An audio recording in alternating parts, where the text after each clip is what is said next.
So last time we talked about networking, using LinkedIn, building connections, and actually turning those into opportunities. But this time we're talking about money, and that's a topic everyone thinks they understand until real life hits. And you're in your final year of undergrad, already taking MBA classes. You've studied finance, but you've also lived through it through school. So, why should other college students listen to you when it comes to finances, and what makes your perspective worth listening to before we start the podcast? That's hard. I think nobody has to listen. I'm a 20-year-old who doesn't know what the heck's going on, and I'm rolling with the punches like everybody else. But having the technical foundation of a finance undergrad on top of MBA classes, but more so, I've been investing now for the last 3 years, building your credit, really understanding the fundamentals of your behavioral finance. And really the person behind the finances is why you should listen to me, if I had to put a pin in it. Most college students kind of push finances off to the side, like, I'll figure it out once I graduate. Why do you think that mindset sets people back before they even start? If you push it back, it'll never happen. I think when you grow up and real world hits, you're on your own. Post-grad in high school, you were on your own, you didn't have your parents. But probably when you graduate college, there's no more parent support. And I think starting early and building that fundamental routine is the most important part. Maybe you're not even fully independent in your finances, but tracking your spending, knowing how to save 20% of a paycheck is the most important part, because it doesn't matter if you're making $10 an hour or if you're making $10,000 an hour. That 20% saved, it's the behavior behind it. If you're just spending, you're going to continue to spend, whether you're making $50,000 a year, $5 million a year, $5 billion a year. When you look back on the way you handled money earlier in college, what do you wish that you had learned sooner? The power of compounding interest. I think everybody's going to say it. Truly, like the last 16 months, it's like, holy crap, that's a lot of growth. I'm a big time saver. I'm very risk adverse, just investing in, S&P 500. But really, credit cards matter. Paying it off on time. The biggest hack to a credit card is your credit utilization rate. I think the range is anywhere from like 3 to 10%, but really like that 7% is perfect. So if your credit card is $1,000 limit, 7% of that is like your bread and butter. So $70 a month. I think that calculation's right. Having that and paying it off on full every month is going to grow your credit from the day you're 18. That's huge, starting off at college. But then also saving 20% and investing it and seeing that $20 turn into $200, to then seeing it to turn into $2,000, and then the ball starts rolling. And then, hopefully one day it's six figures. You talked about compound interest. Is that what you're hoping to teach your new series on TikTok with $10 a day? Can you go deeper into that? Yeah, I think the real reason behind it, I took inspiration from another person. But having the promotion of financial literacy, it is so easy to invest $10. My Starbucks coffee was probably almost $10 today. But, and I'm not saying don't buy it. I believe, buy the little things that make you happy. But knowing, okay, if I don't buy a coffee today, maybe I just invest $7. That goes a long way. So the promotion of financial literacy is probably my number one. People don't know what a Roth IRA is. People don't know what an individual account is. They don't know how to start it. So I think that's like my main goal. And then the layer deeper in that is the compounding interest. Seeing, okay, we started off at $10. We're going to invest $3,600 total. Let's see, 360 days, $10 a day. Let's see what this turns into. And I think by the end of this series, it's going to show people, man, that's how it works. It's going to click. And then, maybe I keep doing it for more than a year. I'm going to keep investing, but it was just holding myself accountable. That's the personal reason behind it. If you could boil it down, what are 3 simple things every student should start doing with their money right now? Real habits that actually make a difference. When you see that paycheck hit your account, take out 10 to 20%. Think of that money as gone. Just save it. Whatever that looks like to you, stuff it under your pillow, put it somewhere. And then that leads us to number 2 is call your bank, financial institution, whoever you hold your money with, and ask them about a money market or a high yield savings account that's going to get you 1, 2, 3, or 4%, and your money's going to start working for you. So step 1 was saving that 10 to 20%, and then step 2 is having that 10 to 20% start working for you. You'll hear that a lot in the finance world and personal finance. And then number 3 is probably the most important one. Have fun. Like, you're only in college once. You're only in high school once. Buy the coffee. Go out to dinner with your friends. Like, live in the moment. Have nice experiences, but do it in moderation. But you're only where you're at today. So live in the moment. Be where your feet are. And, enjoy it. One thing I've learned is that the best opportunities in college, the trips, the conferences, even the unpaid internships usually cost some money. For example, the rally ticket that we just went to is $50 a ticket. How do you decide when something's actually worth investing in versus when it's just an expensive distraction? That's a great question. I think everything is an expensive distraction at the end of the day. No matter what it is, the conference, the trip to New York, whatever you're doing, everything's a distraction in your normal routine, but it's what you make out of it.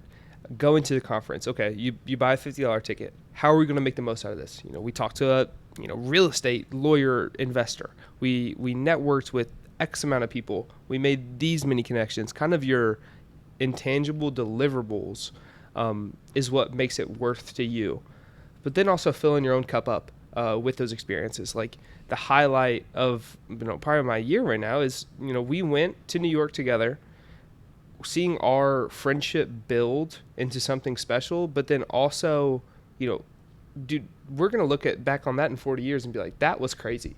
Like, why did we do that? Dang, we killed that Caniac combo. Yeah, at midnight in Times Square. Like, having good experiences with good people you want to be around. It's all how you rationalize the purchase, but your ROI, I guess, are those like hard, tangible, who did I connect with? What were my objectives? I completed this. But really just fill your own cup up. Have you ever had to turn something down because of cost? And if you did, what did that decision teach you? Not because of monetary cost, and I'm very lucky for that. Not monetarily, but I can go in the direction of time, turning stuff down, turning opportunities down, and saying no to things that could have been beneficial, but turning them down because I didn't have enough. And, the vehicle of that was time. But I think it's a good thing. It teaches you that, 1, your time is valuable, and 2, that it's okay to say no, and learning how to say no and maintaining something is very important to me. Like, okay, I declined this opportunity, but how do I keep our connection to where, I'm building a genuine relationship to when they can come to me and I can come to them in the future. That's my key thing. When you say no, 1, because you can't do it monetarily, or 2, any other constraint, it's a learning opportunity. Okay, I need to save a little bit more. Maybe not this time, but I'm going to make sure when Keegan approaches me with this next opportunity, if it's an investment, if it's a, hey, let's go on a trip, I'm going to make sure that happens. And I can take the steps today. Maybe I wasn't able to do it. That's gone. That's the past. What can I do right now to set myself up for success in the future? And when you think about financial freedom as a student, what does that actually look like? Like, what's the real goal? Building something bigger for Drew in 5 years. Looking back, like when I'm 25 and I can say, man, 20-year-old Drew, he was learning how to manage his finances. He took the correct steps to where, when you're starting to make more money as a young adult, it's like he put in these parameters for me and invested early enough for me to where I don't have to worry about everything, to where I can go buy Chick-fil-A for me and my 5 buddies. I can, not worry about my next purchase. I think that's my ultimate goal, to where money is just, finances and money is just a vehicle to opportunities and making memories. That would be my ultimate goal. So in college, my main goal with my money is to set myself up for that in the next 5 to 10 years. And then do you think most people underestimate how long it really takes to build wealth, or how much discipline it takes to even start? I think people underestimate the time aspect. I think people overestimate how difficult it is to get started. One thing I think I'm going to do is create a video of how to open a Fidelity account, how to open a individual account, and then how to open up a Roth IRA account. It takes 35 seconds. All you need is your first, last name, date of birth, and social security number.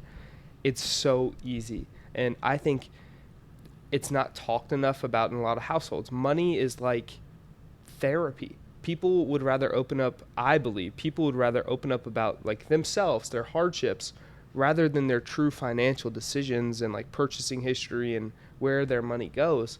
It's very touchy-feely. And I learned that, hands-on when I was doing, individual taxes.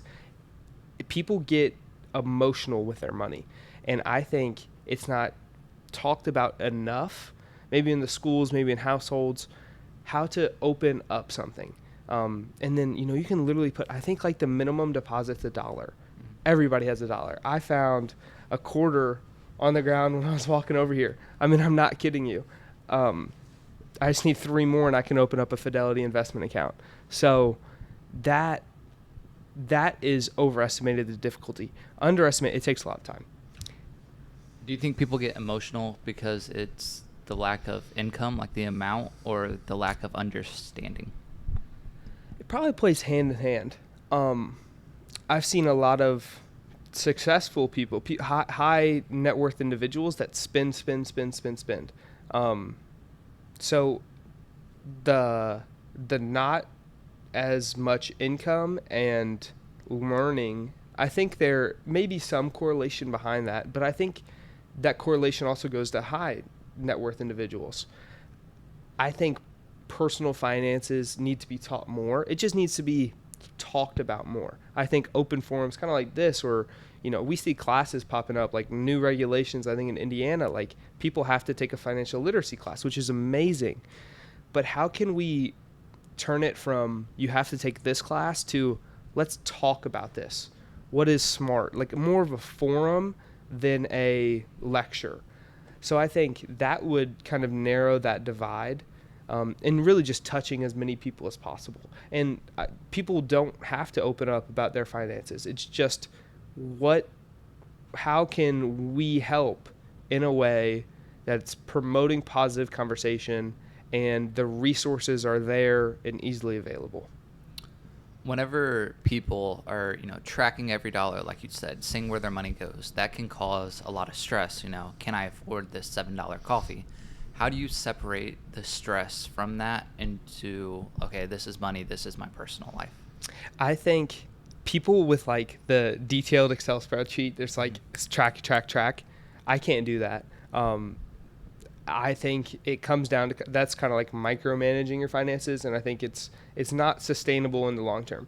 Maybe if you're drowning in debt, huge credit card debt, maybe that's a good thing. You need to track every individual purchase. But I'd say, just for me, it's looking at what bucket I'm spending on. Okay, I'm spending $40 a month on subscriptions. I'm spending $300 a month on takeout. Why am I spending that much? Let's go to the grocery and cook some more food. Let's go to Aldi and figure that out. So I think, me personally, it's more of a macro scale. Looking at the trends of my behaviors, okay, but really at the end of the day, the most important thing is that I'm investing my paycheck, whatever that looks like. I mean, Keegan, I'm not going to lie, I probably invest 75% of my paycheck when it hits. like that for me is success on a month to month basis, and that's my key metric in my personal finance. If I had $100 and I wanted to start building my portfolio, what would be the first things that you would do? The first thing I would do with $100 is put it in an S&P 500 index tracker. Personally, I use Fidelity, so it's the ticker symbol is FXAIX. It just tracks the S&P 500. It's the same as VOO and all these other trackers. It's just the easiest one for me. So you pick one like that, and you put your $100 in there. That's what I would do.